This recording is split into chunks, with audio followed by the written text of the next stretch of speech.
Gents. Connor, Connor, talk to me tonight. Another weird game in the atmosphere. What did you make of it? Does it give you any concerns for PSG? And are you overly concerned by the result in itself, mate? Let's give it. Yeah, I think the way to describe today, Terry, was it was a very bang average performance, to put it bluntly. It was very clear and evident. I mean, listen, to break it down, first and foremost, a great set piece goal between Odegaard and Kivior. No Palace defender was marking Kivior, so I expected him to put that in the back of the net, but very good header nonetheless, and a good assist from Martin Odegaard. And then the goal we conceded from Eze was, again, no one was marking him. You know, he was left there all on his own, so he had all the time in the world that he wanted. Ricocheted off the ground a bit, then went into the back of the net. What can you do? And then Trossard, Trossard was actually probably our best attacker today, just for the decency of the goal. But overall, we were just not at the races today. And obviously, Mateta's goal. It was very clear and evident that the players were not 100% there today. I think the only ones I can really take away, I mean, Thomas Partey, I thought was very good today on the ball. I think Timber looked quite good as well. And obviously Kivior, very good header as well. But apart from that, our defence was very switched off today. It was very lackluster. The players didn't look as involved as you'd think they'd be, which I'm quite disappointed with because I find that quite unprofessional. I know this game doesn't really mean anything. I know the league's practically done unless Liverpool do an absolute madness and lose all their games. But it seemed very unprofessional for me today. And I'm actually a little bit disappointed in this sense because I'm like, come on, at least stand your ground and think, all right, I mean, I'm not happy with second. I want the Premier League, but at least say, yeah, stand your ground. Let's just get second at least. Make ourselves look a bit proud. But I'm very disappointed today because I think we could have at least got something out of today. But hey, it is what it is. And I got to keep it honest and real with you. I mean, I got to say, what Saliba done for that mistake, and as well with Odegaard, if Saliba does that against PSG, against Dembele, we saw what Dembele was like against Martinez and was it Pau Torres? You know, he's fast, he's dangerous. You don't make errors like this. So, and this is why I like having Gabriel there, because I think Gabriel settles Saliba a lot as well. You can see Saliba does get bored. I think he is one of them ones where he can get bored in games. So he likes to mess around a little bit. And I think he gets a bit too excited and he got caught off guard. And it was a fantastic goal from Mateta. So we can't be having these errors next Tuesday. And the reason I like to have these kind of performances, and especially leading up to a game on Tuesday, you want to have a good performance, whether it doesn't mean anything or not. You want to have a good performance leading up to a big game like we're going to have next Tuesday. Listen, yes, does this game mean anything? In hindsight, no. And like you said, Terry, if we have a good win against PSG next week, no one's going to remember this game. But you know that you do have to take little picks and bits and pieces out of it and think it is disappointing in the way that we did turn up today. Raheem Sterling, we may as well have had 10 men on the pitch today. He's fucking useless. I've never seen a more useless loan at Arsenal in a long while. You may as well have 10 men. Absolutely offered nothing today apart from getting absolutely tackled left, right, and centre off the ball. But individually, I think Thomas Partey was all right today. Yeah, Timber was good. Kivior, good header for the goal, and Trossard obviously good goal as well. But disappointing, and it was very much it was a very basic performance, and you could see today, and I knew it from the get-go that the players wouldn't be fully on it today. I knew it, but it's a bit disappointing, unprofessional. But like you said, Terry, if we have a good result against PSG next Tuesday, no one will remember it. But I hope that this isn't a sign of things to come, and we can have the same performance that we had against Madrid against PSG. But what can you do? No, listen, I understand that, and you know, I don't love Arsenal like you do, so my view on it is always going to be. Terry? You shouldn't love Arsenal. There's a lot of rumors, bruv. You know, and it's maybe one day I'll come out of the closet. It's we know we're not in a world where that's acceptable yet. Do you know what I mean? Unfortunately, one day, maybe in the future, you know, if I campaign, we'll get those conversion rights made legal. But no, look, I think.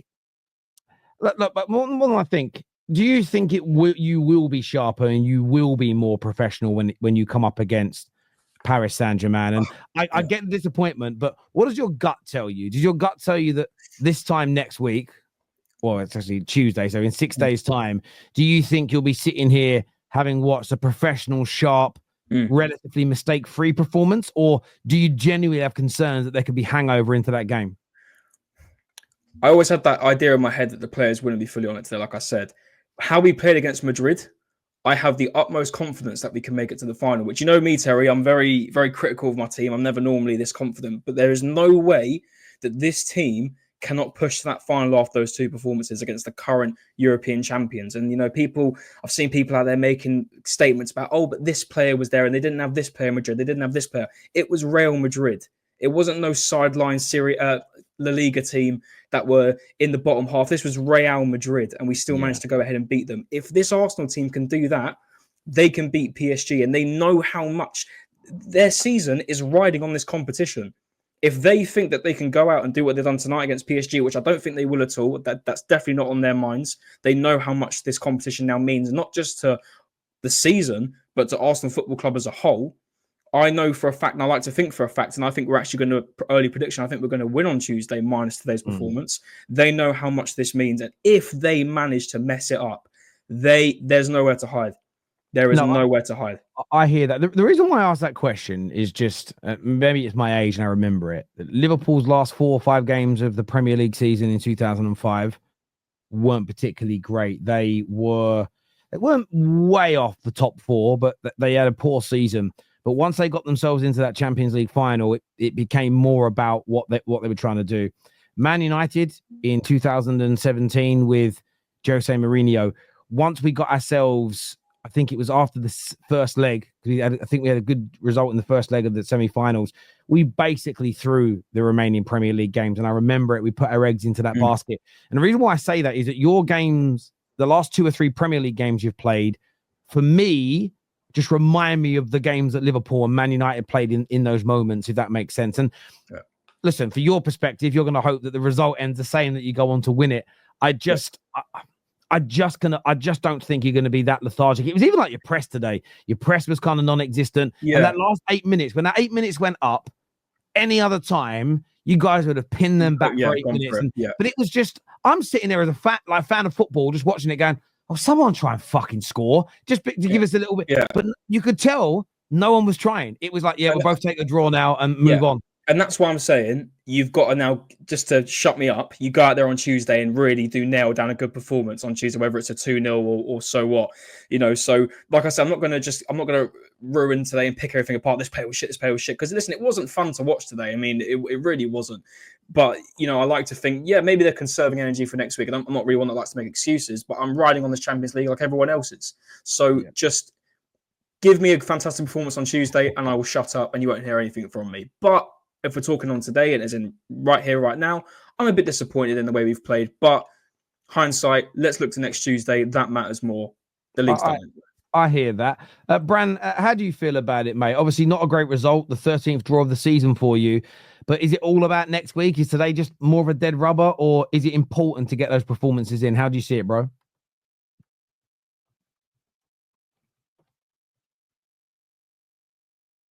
Oh. The Wi-Fi is the Wi-Fi working? How bad that delay is? That's a long delay. It's a long delay. Man's in Mars, bruv. Man's in Mars. What's going on? I'm kind of in between, Tel. There you go. Can you hear me all right now? Yeah, I can hear now. Right, cool. The only thing I would say is, obviously in the build-up or in the lead-up to the Real Madrid games, we didn't have great performances against Everton. We didn't have a great performance against Fulham. Both of them games ended in draws, and we still went on and slapped Real Madrid. So I don't think you can really read too much into today's game as like a build-up to Tuesday. I think different competition, different opposition, different way of playing. Again, we're at home where we should be high on confidence in that competition because we have the second best defensive record in the competition as well. We just beat Real Madrid, as Connor pointed out. So in terms of confidence, I don't really read too much into it in today's game. But what I would say is I'm also disappointed because there's one thing losing out a league title that you should have won this season, let's be honest. Because, aside from the fact that we've been competing with Man City for the last 2 years, now that they've fallen off, we was expected to win the league this season. Obviously, that hasn't happened. Liverpool going to win the league. We knew that for about the last 5-6 weeks anyway, under a new manager as well. But the very least that I expect is for Arsenal to finish second at least. And I look at the remaining fixtures, 4 games left. We've got some tough games. We've got Bournemouth at home. We've got Newcastle as well. We've got to go to Anfield as well. There's 3 tough games out of the 4. I know we've got Southampton on the last day. But when you look at City's fixtures, for example, they've definitely got easier fixtures than what we have as well.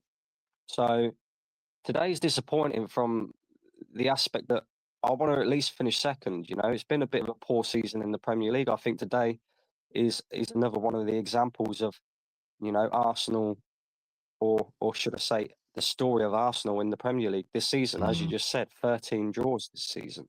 When you're going for a league title, draws hurt you more than losses, even, because we've lost 1 less game than Liverpool this season. And look at how far ahead, what the points total is, and the gap between the 2 teams.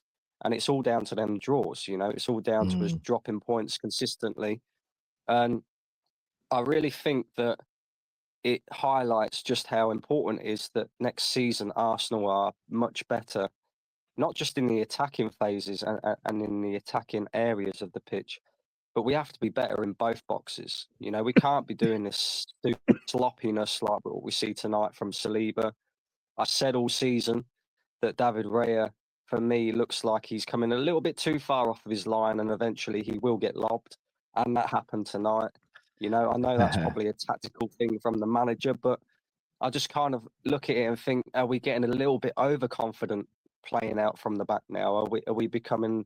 Because at times I see David Raya and he's almost like playing centre-back position. And it's just like, is there any need to come that far out of your goal? If we do lose the ball, or if there is a mistake, then there is the potential there for you to be lobbed. And like I say, you got lobbed tonight. But as a whole, right, disappointed with the performance, disappointed with the Premier League season. But I'm not going to read too much into it, because I still think we can go and beat PSG on Tuesday. I still think Arsenal can make the final of the Champions League.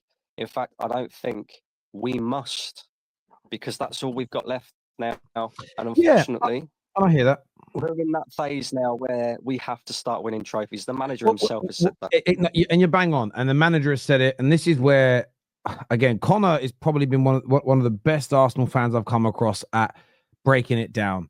Praise Arteta for the rebuild and getting you to be in a team that could win the trophies. Now he's being judged as the manager as whether or not he can get you over the line. I just think that's fair. It's what most Arsenal fans I speak to think and feel.